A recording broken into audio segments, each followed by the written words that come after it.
ایک عورت نے ایک لڑکی کو صرف ایک دفعہ دودھ پلایا اور اس کے ساتھ جس لڑکے کو دودھ پلایا، کیا اس لڑکی کا نکاح ہو سکتا ہے؟ ایک دفعہ بھی دودھ پلایا نا تو قرآن سے بہرحال یہی ثابت ہے کہ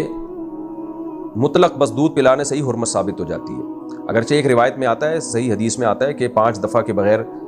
جو ہے لا تحرم المسۃ ولا المستان ولا الاملاجۃ ولا الاملاجتان، کہ ایک دفعہ دودھ پلانے سے یا 2 دفعہ دودھ پلانے سے حرمت ثابت نہیں ہوتی، لیکن چونکہ یہ خبر واحد ہے اور قرآن متواتر ہے تو اس لیے اس میں احناف نے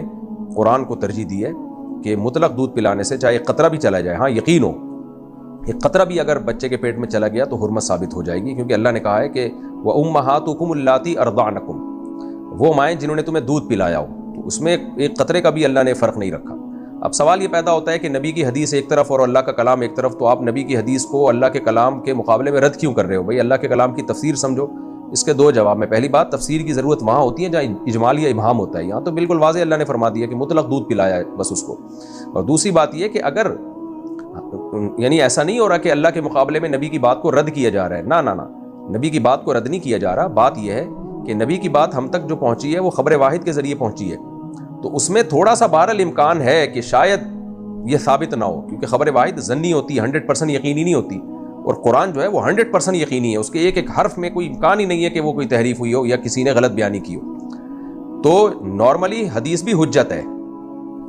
کیونکہ ہم تک جب کوئی ثقہ اور قابل اعتماد ذریعے سے خبر پہنچے گی تو ہم پر شرعاً لازم ہے کہ ہم اس کو مانیں، نبی کی بات کو فالو کریں، یعنی ہم کو مانیں کہ یہ نبی نے کہا ہے۔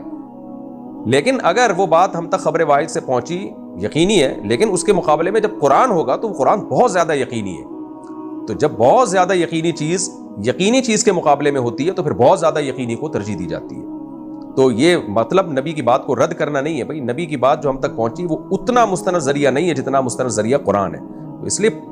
دونوں کے جو ہے نا ریفرنس میں بڑا فرق ہے۔ تو اس لیے امام حنیفہ رحمہ اللہ تعالیٰ کا اصول یہ ہے کہ جب خبر واحد چاہے وہ بخاری مسلم کی کیوں نہ ہو، صحیح حدیث کی کیوں نہ ہو، قرآن کے جب مقابلے میں ہوگی تو پھر قرآن کو وہ ترجیح دیتے ہیں۔ تو یہاں بھی قرآن نے واضح طور پر کہہ دیا ارضعنکم، جن ماؤں نے دودھ پلایا ہو، تو اس میں اللہ نے فرق نہیں رکھا کہ 1 قطرہ پلایا ہو 10 قطرے پلائے ہو، تو اس لیے جب بھی دودھ بچے کے حلق میں اتر گیا تو دودھ پلانا تو ثابت ہو گیا، تو اس لیے وہ عورت ماں بن جائے گی۔ تو اس لیے اگر تھوڑا سا بھی دودھ پلا دیا ہے تو وہ ماں بن گئی ہے، اور اس کے ساتھ پھر نکاح نہیں ہو سکتا، اور اس کی دیگر بچوں سے بھی نکاح نہیں ہو سکتا، یہ رضائی بہن بھائی بن گئے۔